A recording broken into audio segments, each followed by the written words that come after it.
अस्सलाम वालेकुम। उम्मीद करता हूँ फिट होंगे, बेहतरीन होंगे और देवों के देव महादेव एपिसोड 183 और सेकंड पार्ट है। लाइक शेयर सब्सक्राइब कर दें। स्ट्रेट चलते हैं वीडियो की तरफ। मेरा नाम है पली सकलैनिक पालो, मेरे साथ हैं Rana Mohammad Ali, Mohammad Sameer Khokhar. So guys let's start. प्रभु, आपका विवाह देवी पार्वती से संपन्न होने जा रहा है। अब समय आ गया है, वैराग्य को तिलांजलि देकर सांसारिक और भौतिक ऐश्वर्य का आनंद उठाएं। तुम्हारा कथन उचित है कुबेर, किंतु सांसारिक सुख यदि वैराग्य की तृप्ति से उत्तम होता तो मैं वैराग्य का परित्याग पहले ही कर चुका हूं। अचरज है महादेव, इतने बहुमूल्य वस्तुओं और वस्त्रों के समक्ष आप अपने व्यग्र छाल को अधिक उपयुक्त समझते हैं। मूल्यवान वस्तुओं से क्षणिक सुख प्राप्त होता है कुबेर, किंतु परम आनंद की अनुभूति केवल मानसिक शांति से ही प्राप्त होती, और मानसिक शांति संतोष से प्राप्त होती। इन मूल्यवान वस्तुओं को स्वीकार करने के पश्चात क्षणिक संतोष अवश्य प्राप्त होगा। अस्थिर मन का यही चंचल स्वभाव असंतोष का आधार है। इससे कहीं उत्तम तो मेरी व्याघ्र छाल है, जिससे सहजता की उपलब्धि भी होती है और जो प्राकृतिक भी है। लेकिन प्रभु, ये वस्त्र भी तो प्रकृति से ही प्राप्त हुए हैं, तो फिर इनमें और आपके व्यग्र छाल में भेदभाव क्यों? भेदभाव इन वस्त्रों से नहीं, इन वस्त्रों के निर्मित विधि से है। व्याघ्र की मृत्यु के पश्चात जब उसकी छाल का कोई महत्व नहीं रहता, तब मैं उसे अपने शरीर पर धारण करने हेतु उपयोग में लाता हूं। किंतु तुम लोग तो रेशम के कीड़ों को जीवित उबालते हो, वृक्षों का हनन करते हो, मूल्यवान वस्तुओं को बनाने की प्रक्रिया में अन्य साधनों के अतिभोग से पर्यावरण को दूषित कर, और अंत में मूल्यवान वस्तुओं को धारण करने वाला अपने आप को अभिजात्य वर्ग की श्रेणी में सम्मिलित कर दूसरों को ओछी दृष्टि से देखता है। क्या यह उचित है कुबेर? इन आभूषणों को धारण कर लीजिए, इन्हें भी आपके शरीर की शोभा बनने का गौरव प्राप्त होगा। कैलाश पर आभूषणों की कमी नहीं। कितनी सुंदरता है इन बेलपत्रों, इन सीपियों में। बिना किसी को कोई यातना पहुंचा, बिना किसी हिंसा के इन्हें प्राप्त किया जा सकता है। ऐसी वस्तुओं का ऊर्जा मंडल इन्हें धारण करने वालों को संतोष और शांति प्रदान करता है।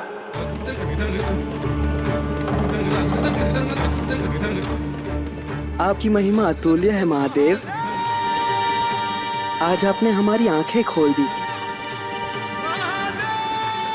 आज हम इसी क्षण इन आभूषणों और बहुमूल्य वस्त्रों का त्याग करते हैं।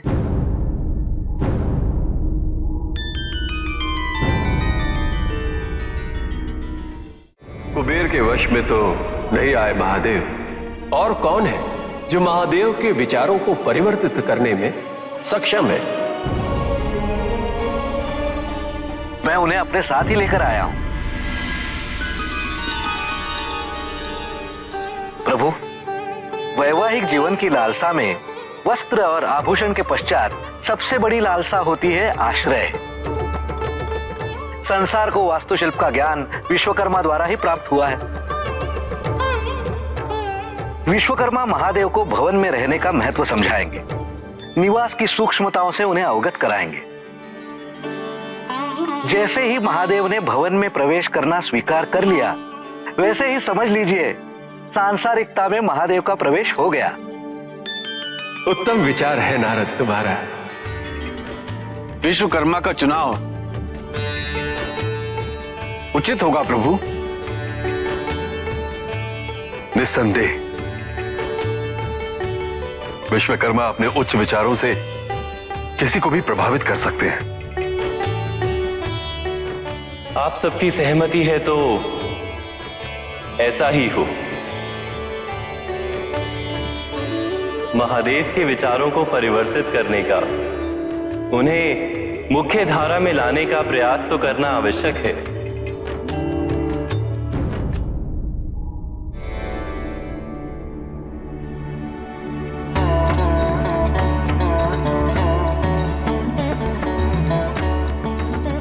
विवाह उपरांत आपके जीवन में जो कालांतरण होगा, उसमें मैं आपकी सहायता हेतु अपनी सेवा अर्पित करने आया हूं।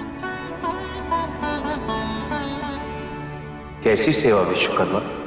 आपके भवन निर्माण में मैं अपना परामर्श प्रस्तुत करना चाहूंगा। किंतु मेरे पास तो भवन ही नहीं। परंतु अब होगा महादेव। मैं आपके लिए ऐसा भव्य निवास स्थान निर्मित करूंगा जो संसार में अतुल्य हो।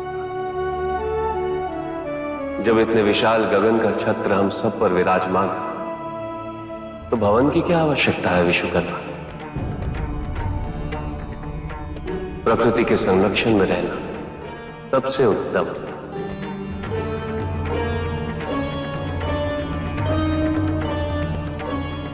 आप जैसे त्रिकालदर्शी के समक्ष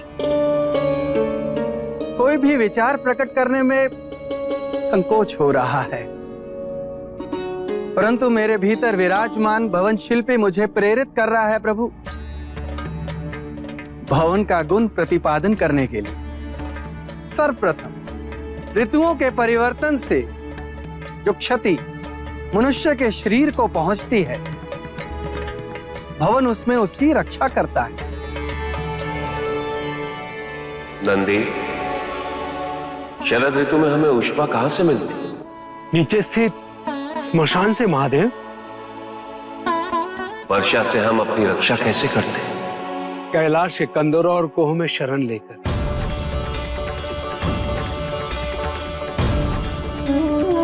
यही कैलाश ग्रीष्म ऋतु अपने हिमखंडों से हमें शीतलता प्रदान करता है। तो मुझे भवन की क्या आवश्यकता है विश्वकर्मा?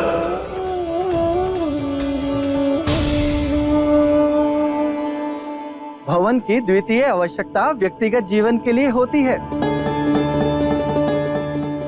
और साथ ही बहुमूल्य वस्तुओं की रक्षा में भी भवन सहायक होता है। सुरक्षा की आवश्यकता उनको होती है विश्वकर्मा जो आवश्यकता से अधिक पूंजी संचय कर लेते हैं, किंतु मेरे पास तो ऐसा कुछ भी नहीं जो मुझे आज सुरक्षा का आभास देता है। तो फिर मुझे भवन की आवश्यकता क्यों? जब ये समस्त संसार मुझ में ही नहीं, तो क्या निजी, क्या सार्वजनिक, सब एक समान।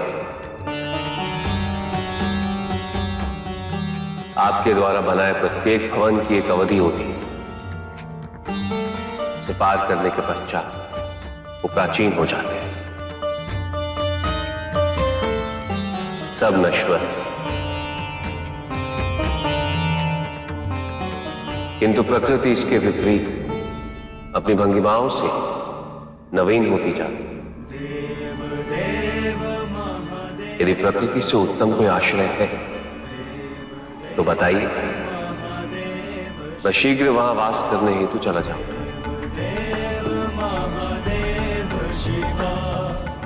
क्षमा प्रार्थी हूं महादेव,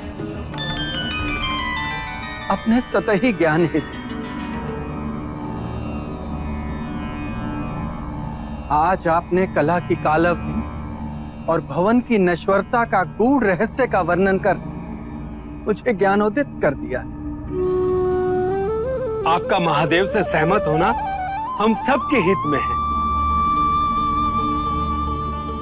नहीं तो संकीर्ण और सीमित भवन में महादेव के साथ हम सबको भी रहना पड़ता। हम तो यहीं विराजमान रहेंगे हमारे प्रभु के चरणों में। मेरे महादेव के विचारों पर कोई अतिक्रमण नहीं कर सकता।